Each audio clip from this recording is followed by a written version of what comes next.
Bienvenue sur Africa 24 dans cette nouvelle édition de l'Africa Tonight. Voici les titres de l'actualité. Les élections locales se tiendront le 13 octobre en Côte d'Ivoire. Les candidats indépendants sont majoritaires par rapport aux candidats des grands partis politiques. Certains observateurs s'interrogent sur l'avenir politique de ces candidats indépendants en cas de défaite à ces scrutins.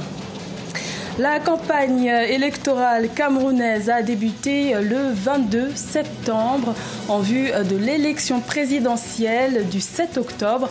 Les mouvements se multiplient pour soutenir les 9 candidats en lice, à l'instar du mouvement biaïste présidé par la femme d'affaires Françoise Pouéné, plus connue sous le nom de Mami Nyanga. Elle sera notre invitée. Et l'annonce de la disparition de 2 conteneurs de billets pour une valeur de près de 100 millions de dollars a déclenché une vague d'interrogations et de suspicions au sein de la population au Libéria. Une information démentie par les responsables libériens alors que le pays fait face à une dépréciation de sa monnaie locale.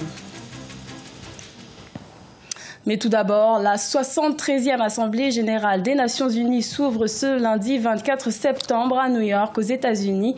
Près de 130 chefs d'État et de gouvernement vont se réunir à partir de ce mardi pour traiter des grands sujets mondiaux.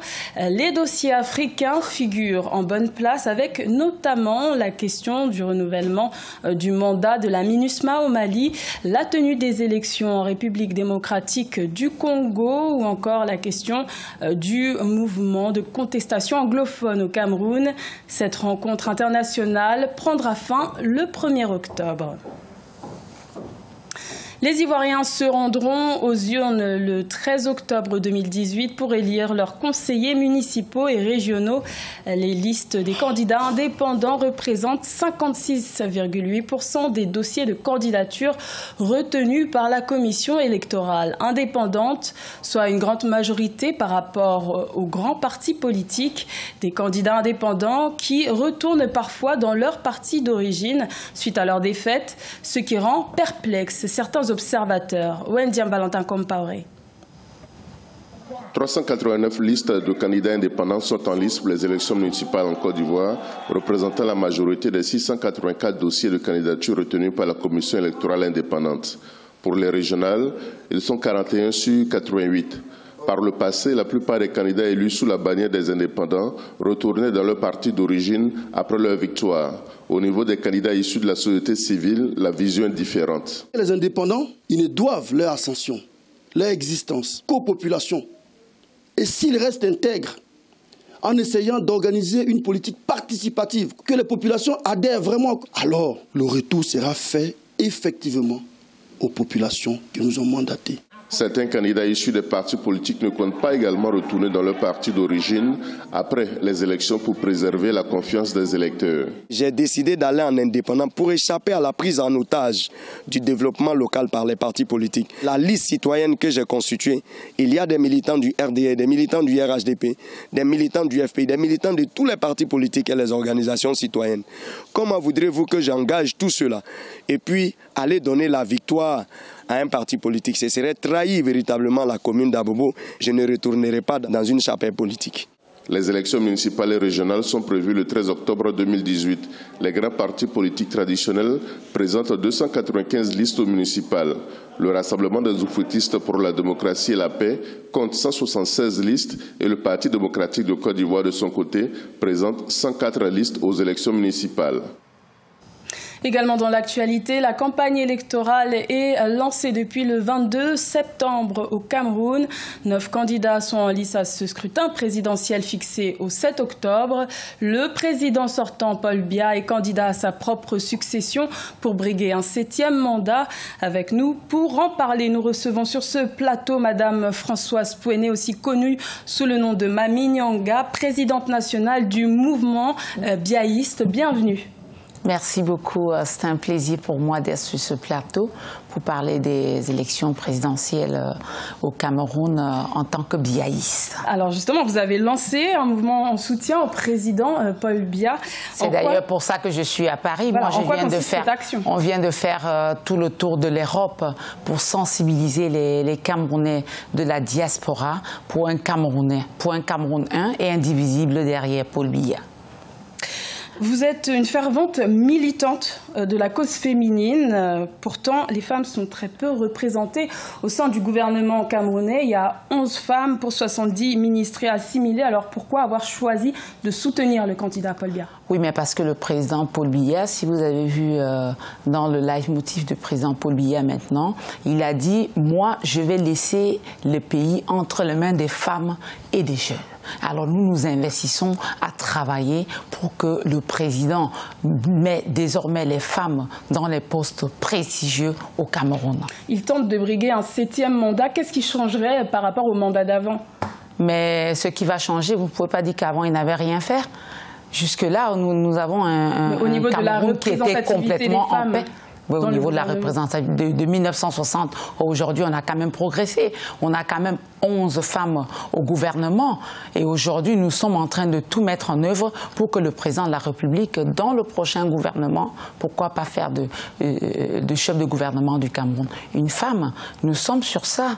Et c'est pour ça que nous nous investissons. Et en cas de victoire le 7 octobre, quelles actions votre mouvement ainsi que le candidat Paul Biya prévoit-il de faire pour la cause féminine? Mais il nous a promis. Il nous a promis, nous les femmes et les jeunes. Et c'est pour ça que nous sommes derrière lui. Et nous ne sommes pas là seulement pour gagner des postes que le président va nous apporter. Nous sommes là surtout pour faire en sorte qu'il y ait la paix au Cameroun. Et ces promesses concrètes s'appuient sur quoi? Ce promesse concret, c'est le président de la République qui nous a promis. Il nous a promis concrètement, il va faire de Cameroun un havre de paix. Il va continuer de lutter contre la corruption. Et il va nommer des femmes et des jeunes à des postes de responsabilité. Est-ce que vous avez un taux, un quota que vous avez? On n'a pas de quota qu'on a imposé au chef de l'État. On sait que c'est un sage. Et on sait que le moment venu, il va tenir compte de ses promesses. Et la garantie, vous avez une garantie? Mais on ne peut pas avoir une garantie. On n'a pas de garantie en politique. On peut compter sur la sagesse du chef de l'État. On sait que le chef de l'État est quelqu'un d'assez honnête. Il a dit et nous sommes sûrs qu'il va le faire. Vous avez un parcours assez singulier.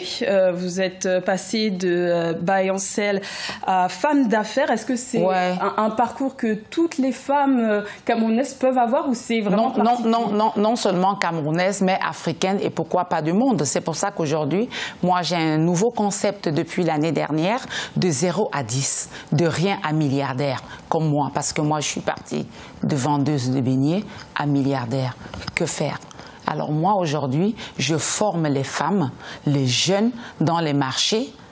Comment faire pour être comme Mami Nyanga, c'est-à-dire partie de beignets de rien à milliardaire, comme moi. Et c'est ce que je fais. Et ça marche. Et ça marche. Aujourd'hui, je suis invitée dans le marché du Togo, où j'irai dans les prochains jours pour former les femmes là-bas de 0 à 10, de rien à milliardaire. Merci, Madame. Et cela, nous faisons ça parce qu'il y a la paix au Cameroun et parce que le président Paul Biya. Merci, Madame Françoise Pelé, d'avoir répondu à notre invitation. Je rappelle que vous êtes présidente nationale du mouvement Biaïs. Biaïs, oui. Dans le reste de l'actualité, au Libéria, l'annonce de la disparition de 2 conteneurs remplis de billets de banque pour une valeur de près de 100 millions de dollars a provoqué l'indignation de la population. Les habitants réclament des explications, même si cette information a été récemment démentie par les responsables libériens. Une enquête a été ouverte pour faire la lumière sur cette affaire. Solène Duplessis. Rendez-nous nos conteneurs, tel est le slogan lancé à travers une chanson devenue virale dans le pays, un titre qui fait écho à la disparition de conteneurs transportant 15 milliards de dollars libériens, soit environ 97 milliards de dollars américains. 2 cargaisons de billets destinés à la Banque centrale qui se sont volatilisées après avoir quitté le port de la capitale, Monrovia, en mars dernier. Depuis, la colère de la population ne faiblit pas. George Weah, ça m'a fait plaisir de voter pour lui. Je n'ai pas voté pour lui pour qu'il se retrouve en difficulté. Toutefois, du côté du gouvernement, la confusion règne. Certains responsables allant même jusqu'à démentir l'information. Le gouvernement libérien a néanmoins annoncé qu'une enquête avait été ouverte en août dernier sur l'entrée de sacs et conteneurs remplis des billets de banque. Le président George Weah a appelé ce 21 septembre la population à patienter jusqu'à ce que l'affaire soit éclaircie. Je tiens à vous informer qu'une enquête est en cours sur les circonstances entourant l'importation d'argent par la Banque centrale du Libéria et que nous ne prendrons aucun repos jusqu'à ce que les faits soient établis et que vous ayez les réponses à vos questions. Une affaire qui intervient alors que le Libéria est actuellement confronté à une hausse de l'inflation et une dépréciation de la monnaie locale. Pour y remédier, le président George Weah, élu en décembre 2017, avait annoncé en juillet dernier une série de mesures monétaires et fiscales. Les championnats nationaux de volley-ball se sont tenus du 18 au 23 septembre à Brazzaville, au Congo. Il s'agissait de la 30e édition en senior messieurs et de la 24e édition en senior dames.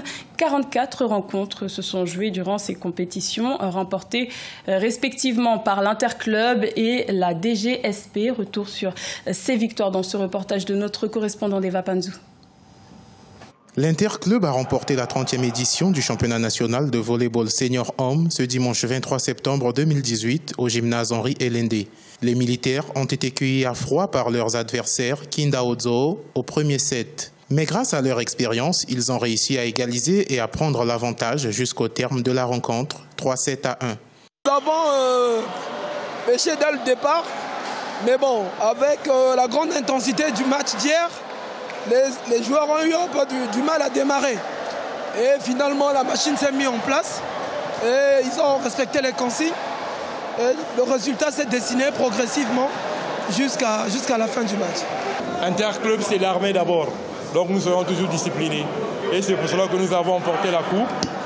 J'espère que nous allons la présenter chez Monsieur le Premier ministre, chef du gouvernement. La finale de la 24e édition du championnat national de volleyball en senior dames qui s'est disputée plus tôt a permis à la DGSP de rééditer l'exploit de la précédente édition en l'emportant par 3-7 à 0 face aux filles impuissantes de l'Interclub. L'adversaire a été facile pour nous parce que vraiment, par rapport à nous nouveaux, l'adversaire a été vraiment facile pour nous. Je suis vraiment dans la joie parce qu'on avait travaillé tellement trop dur. Voilà les résultats. Là, on est en train de préparer les championnats d'Afrique centrale. Donc, on continue la préparation. Les clubs DGSP Dames et Interclub Messieurs sont qualifiés à la Coupe des clubs champions Zone 4 Afrique centrale du 12 au 19 octobre 2018 à Brazzaville et au championnat d'Afrique des clubs champions en mars 2019. Notons que chez les messieurs, Unisport a occupé la 3e place et chez les dames, cette place est revenue à l'équipe de Kindaozo.